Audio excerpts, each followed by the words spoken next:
Hey guys, so today I'm wearing my serial killer shirt in honor of my Let's Not Meet video. I don't know if you guys go on Reddit, but there's a lot of Let's Not Meet stories on there, and I know a lot of narration channels do the Let's Not Meet stories. These are my Let's Not Meet stories. I have two, and the two of them that I have are very similar, but both creepy. Okay, so I'm gonna get started. When I was a teenager, me and my friends, we just walked everywhere. We didn't have a lot of money, so a lot of times what we'd do is we would go get a soda and then just randomly walk around our neighborhoods and talk and do random stuff because we were teenagers. We didn't have money. Like, what else did you want us to do? So anyways, that's what we were doing. And I was with a friend. I'm gonna call her Amelia. So me and Amelia went to this place called the Yogurt Mill kind of near my house, and it's a frozen yogurt shop, and we'd gotten frozen yogurt and ate frozen yogurt, and then we had went and kind of walked around like the neighborhoods around there, and we're just talking and having a great time when Amelia points out that there was a car driving really slowly, and it had like a little ways behind us, and it had been driving really slowly behind us for like 5 minutes. And I think, maybe at first I kind of told her just to kind of calm her down and kind of like make me not as anxious. I said, well, maybe they're looking for somebody's house, like somebody's address. And I told her, like, they're not following us. Like, they're looking for something or someone. Like, well, let's turn down these random streets and we'll get away from them and I'll show you. So we start turning down the random streets, and every street we turn on, this car follows us and goes down every street we go on. So finally I tell her, I really don't think that they're following us, even though at this point in my head I'm thinking they're definitely following us, but I try to keep calm and tell her that they weren't because, yeah, I don't know. So I told her, but just in case, let's get into someone's yard and go up by their house, so maybe they can go past us and just, whatever. So we go up into a random yard at someone's random house, and this yard, we should have picked a yard with bushes that we could have hid behind or whatever, but we did not. We picked a yard with no trees, no bushes, no nothing, so we just went up there and idiotically stood in front of these people's house, and as we do so, the car pulls over to the curb of the house where we're in the yard. And when it pulls over, we can see that it is a car full of men. Like, grown-ass men. So Amelia and I are kind of freaking out a little bit, like, oh my god, are they pulling over to hurt us? Like, what is going on? Blah, blah. And I told her, no, they're not pulling over for us. Maybe this is the house that they're going to, still trying to calm myself down and her, I think. But not one of them gets out. All that happens is they roll down their windows, and one of them yells at us, "How old are you?" And we both kind of just looked at each other because we didn't know if he was talking to both of us or one of us, and if he was only talking to one of us, which one of us was he talking to? And we were just so we're just kind of looking at each other like, what? And he goes, again, he yells out, "How old are you?"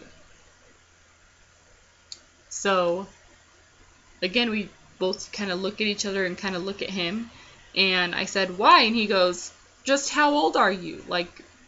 So I finally tell him, I'm 14, which was a lie because I was a junior in high school at the time, and I think I was either 16 or 17, but I told him I was 14, and then he says, that's pretty young, and I'm like, yeah, okay, whatever, and he says, how old are you? To my friend, and my friend says, I'm 14, and at the time she was a sophomore, so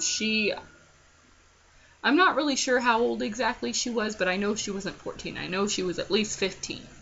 And he goes, that's pretty young, again, and so me and my friend kind of just looked at each other, and he goes, so you're 14? And we're just like, yes. So after we tell him yes, that we were 14, and he asked us that a couple more times, and we a couple more times, told him we were 14.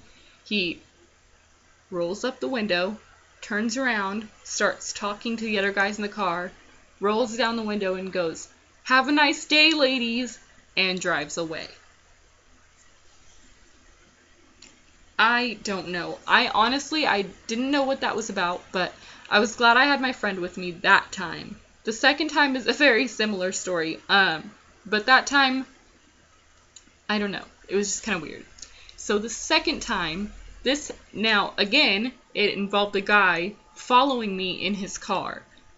I was walking home from school alone, and when I came out of the gate, I kind of looked back and I noticed a guy getting into his car just because, I don't know, I just noticed him getting into his car, and I didn't think anything of it. And the street I would have to walk down to go home doesn't really get busy for quite a while until there's a major intersection of this road with the street, like a major street. But I start walking and I don't really notice the car at all. I notice it like kind of as I'm getting to this major street. I finally look back and realize he's going like 10 miles an hour behind me, following me. And he followed me from the school to there. And I wasn't sure if that's what he was doing, but this happened after this thing happened with my friend. So I'm thinking in my brain is great. It's that same guy and he's followed me again. I don't know. I don't even remember the car from the first time, but this time all I remember is he was in a black Honda. That's all I remember. And as we get up to the intersection, I'm pushing the button to cross the street, and he pulls up to the curb. Not the curb, the like corner, because he's going to go across. And I'm thinking, crap. If he goes across and I go across, that's where my house is near there. So I thought I'll take little like side streets and go into the neighborhood and take a shortcut to my house. Hopefully he won't follow me because that road on the other side of the intersection is pretty busy.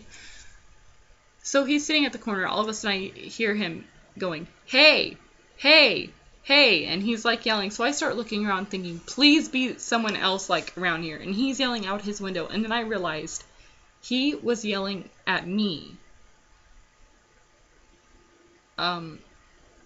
Okay, so he's yelling at me, and so finally I look over and I'm like, oh god, what? Like, and I stood, his car is here, like, here's the corner, right? So here's his car, and the crosswalk is over here. So I'm like a good ways away from his car, so he couldn't just jump out and grab me. Thank God I was a little ways away, but he rolls down his window, and then this kind of freaked me out a little bit. He rolled down his window, because obviously he was yelling, hey. He kind of cracks his car door and says, "How old are you?" And I just kind of looked at him and said, "Why?" And he said, "How old are you? Are you looking for a boyfriend?" And I said, "I'm 14 and I go to high school." And he said, "Are you looking for a boyfriend?" And he opens his door a little bit more because at this point he had it cracked. And I'm like, and I said, "No." And then at that point, all I know is the thing started squeaking for me to go across the street, and I just took off running as fast as I could. And I was so glad he was sitting at a red light while I was crossing still. Thank God. But I took off running, and I took off running into the neighborhood as fast as I could, and I did not stop running until I got to my front door because that scared me so bad. At that point, I am done. Those are my scary Let's Not Meet stories for today. I have quite a few more if you would like to hear them, but that's it for now. So bye guys, comment and subscribe. Happy Halloween!